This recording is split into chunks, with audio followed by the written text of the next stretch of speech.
It's time for our local history report. We're reading from the Courier from the 5th of February 1915, so that's 100 years ago this week, and it appears that there has been some hot weather happening around the Adelaide Hills 100 years ago. So the first is a gardening report, and the title is Sparrows and Melons. I don't know if anybody's having trouble with their melons, with sparrows eating them, but the report says here, I've been doing my best by aid of both water and other waste to raise some vegetables in a very small garden. To begin with, I had quite extraordinary success, and melons, cucumbers and marrows came up in an unexpectedly vigorous way. Sounds good so far, doesn't it? Then the sparrows came also. Evidently, the shortage of grass, herbage and fruit has made them anxious, like the rest of us, to secure green food, and the little beggars have settled down in flocks on my poor melons and have eaten them right down to the earth. It's surprising how quickly 30 or 40 sparrows can gobble such things up. Seedlings of all kinds appear to be appetizing to them.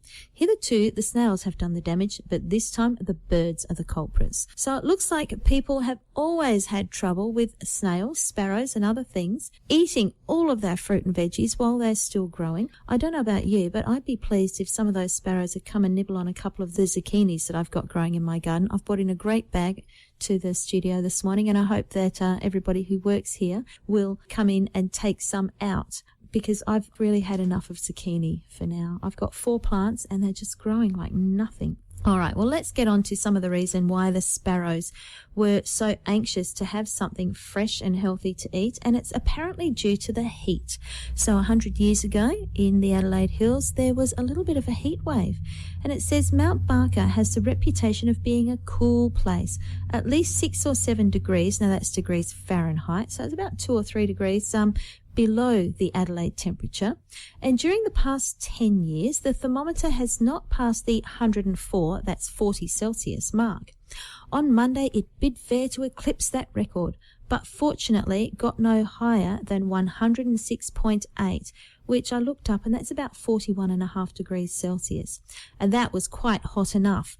Monday night was declared by many people to be the hottest night they have ever experienced, and it will be interesting to them to know that the mercury did not drop below 84. Now that's 29 degrees Celsius during the hours of darkness. Can you imagine a night 29 degrees overnight? I know we've had a few of those in the Adelaide Hills. Maybe not too many this summer, but we may have some ahead, and we certainly have had some in previous years. So that might explain why things are getting into the veggie garden and starting to eat all of those melons up.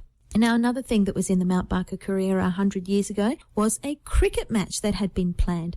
And this was the match between Mount Barker High School students versus the Mount Barker High School Old Scholars, which is due to take place over the weekend. Candidates for the students' team will be drawn from the following names. So we have Schubert, Newman, Mackenzie, Ford, Wilson, Kilmer, Hogan, Noon, Smith, Kane and Millard. I wonder if any of those family names are listening at the moment. Did you know your ancestor was a high school cricket star, perhaps? So we're going to tune in next week to see who represented the Old Scholars and who won the match. It'll be interesting to see that one. Now, of course, 1915 was World War I, and the war by this stage was 6 months old, and there were several articles in the newspaper about it. News came in of a New Zealand ship which was packed with aid supplies headed for Belgium. The ship had actually been torpedoed by German forces. Naturally, this upset a lot of the people back home in Australia as well as New Zealand, and there was an increase in the number of men signing up to join our forces abroad. Germany is apparently trying very hard to cut off food supplies to Britain, and they've been using submarines to sink unarmed merchant vessels. So a lot of people thought that was a little bit of dirty tricks there. Now, I think we mentioned a couple of weeks ago that there was an election coming up, and people were starting to wonder how the soldiers overseas would be able to vote. Of course, with only sea mail available as a means of communication and often being stuck in battlefields in the middle of nowhere, it was a very tricky situation. So it'll be interesting to find out in future weeks how that was resolved. The Germans have had a devastating effect in both France and Belgium, scattering what is called murder and desolation everywhere. There's also been through Poland and Luxembourg, and with similar ruthless damage done.